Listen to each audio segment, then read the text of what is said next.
él no ha dado los resultados exactos, ¿no? Pero sí se tiene ya, digamos, una primera lectura de cómo ha sido este proceso. Creo que ha habido mucha, como lo decíamos al principio, no hay certeza de esas firmas que allí están consignadas.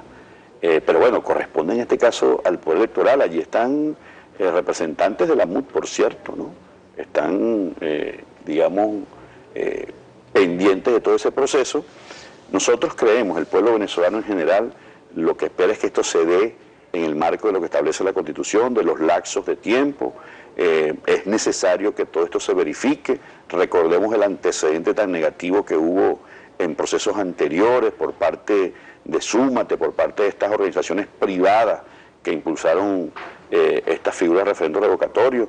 El propio Súmate, por cierto, en su cuenta, en sus redes sociales decía, ¿no?, que no iban a dar los lapsos de tiempo porque se hablaba de 270 días, ¿no? Entonces el propio Súmate está reconociendo. Creo que finalmente, y esto va a fortalecer la democracia venezolana, nosotros estamos preparándonos para este escenario del referéndum revocatorio. ¿Hay confianza en los seguidores chavistas de un resultado favorable para el sector del gobierno de medirse en un referéndum revocatorio, a pesar del descontento que hay por el problema económico, por la inseguridad que vive el país?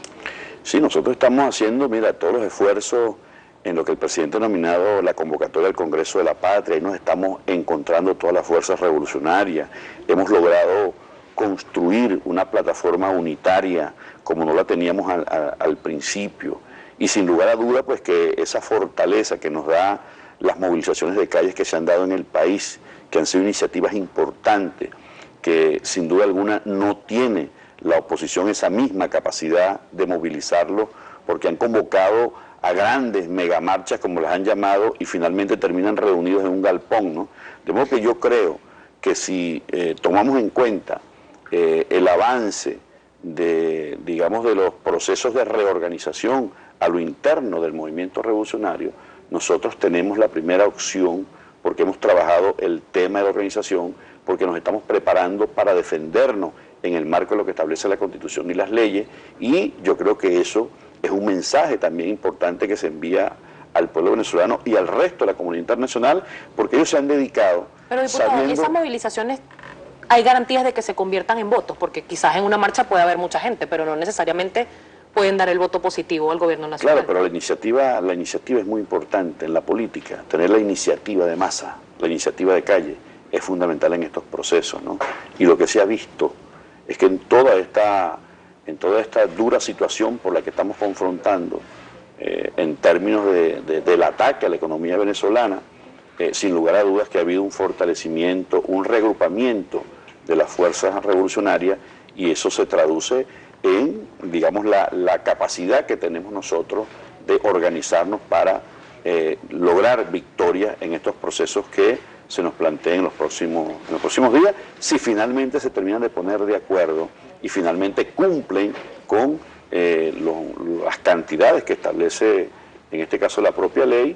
Y yo realmente dudo, ¿no?, como lo decía Jorge Rodríguez y el resto de los compañeros, Diosdado Cabello, de que no hay realmente una unidad de criterios de la mesa de la oposición venezolana para avanzar en este escenario, porque ellos saben que no tienen la posibilidad de ganar. Diputado, antes de pasar con la participación de la audiencia a través de @primera página, quiero compartir con usted también un titular del diario El Universal, el día de hoy, en su primera página, y dice que la Asamblea Nacional exhorta a los poderes públicos a acatar la Constitución Nacional. La bancada del gobierno votó en contra de la propuesta. En el texto se afirma que se produjo una ruptura del hilo constitucional cuando los demás poderes han obstaculizado el accionar de la Asamblea Nacional. Se hablaba muy específicamente del Consejo Nacional Electoral en cuanto a este retraso en la verificación de las firmas, y del Tribunal Supremo de Justicia, que ha declarado varias leyes que han sido aprobadas por el Parlamento como inconstitucionales. ¿Hay una lucha de poder intencional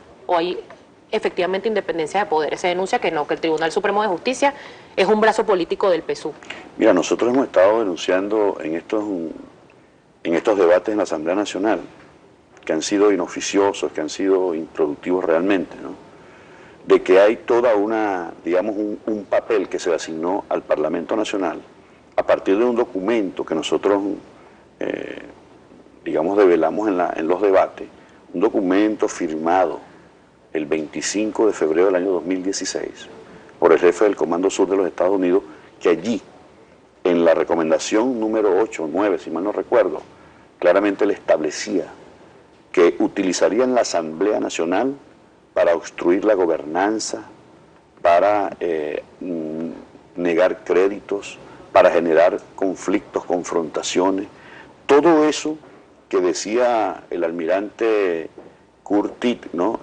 Jefe del Comando Sur de los Estados Unidos, como recomendaciones a la oposición, se planteaba en el marco de ir cumpliendo como un expediente para internacionalmente invocar la Carta Democrática de la Organización de Estados Americanos.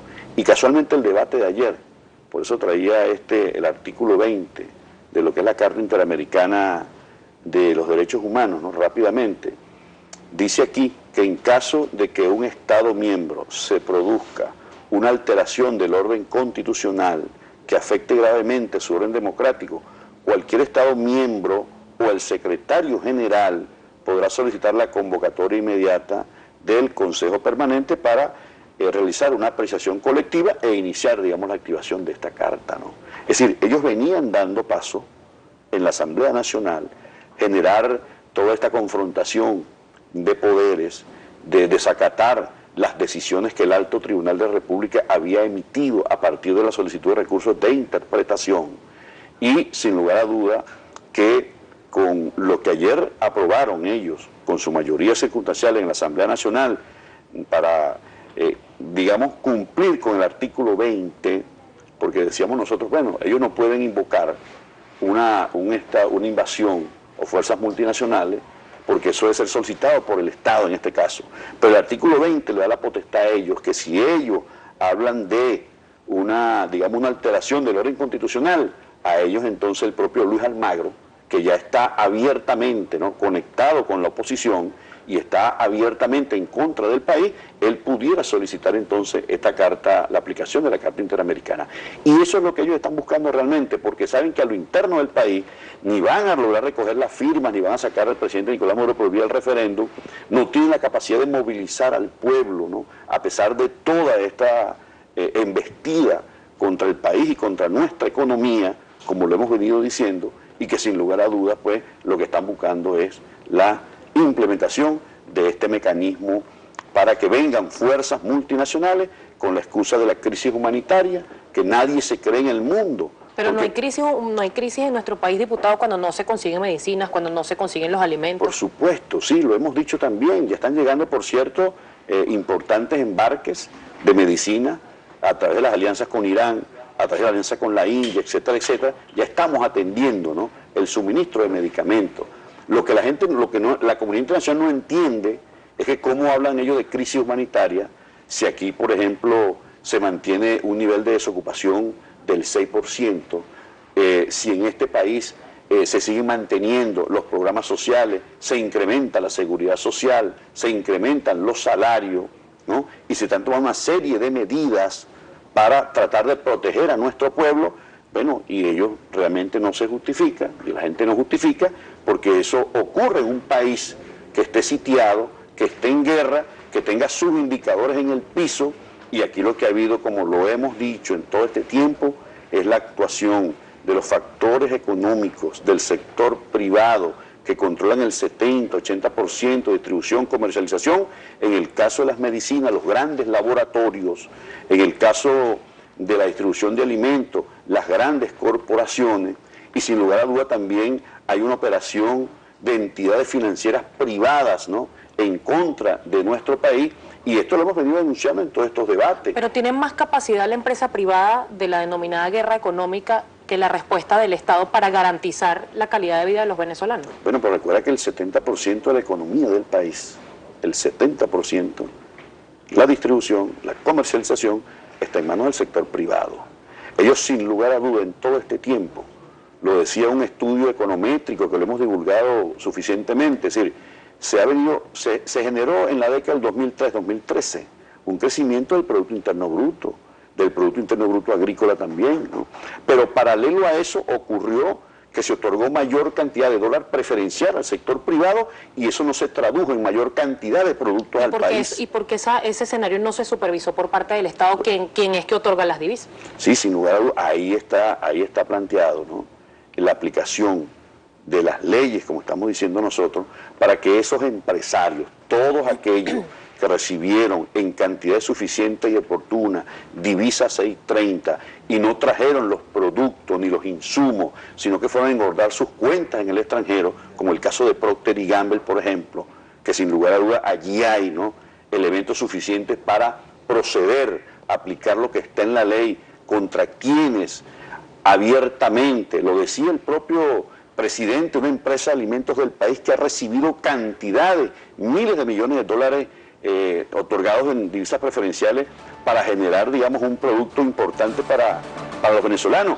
Y fíjate que decía en una oportunidad, ya para cerrar. ¿Se va a proceder también con los desvíos de dólares por consecuencia de la corrupción que han denunciado Héctor Navarro, Jorge Giordani? Mira, todo eso hay que investigarlo, claro que sí. Todo aquel que incurrió en delito tiene que pagar y para ellos todo el peso de la ley.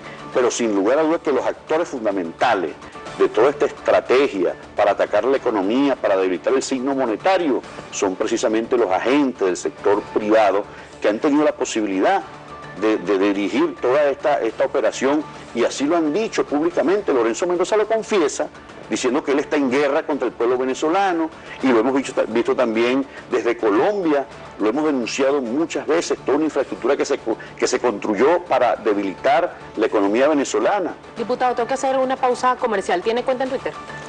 @JChávez_Carora. @JChávez_Carora. Caroreño, el diputado Julio Chávez, el gran polo patriótico. Vamos a seguir conversando con él en regreso a esta pausa comercial. Si usted tiene preguntas u opiniones, @ también Primera Página con la etiqueta o el hashtag Primera Página. Ya venimos.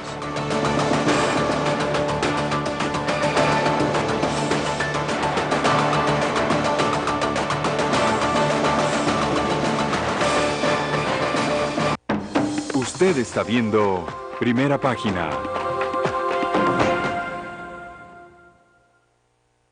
Asegura tu automóvil pagando menos de la mitad por un daño parcial o un daño general con la póliza Buen Conductor de Vivir Seguros. Una póliza adaptada a tus necesidades, pensada en que tú eres un buen conductor.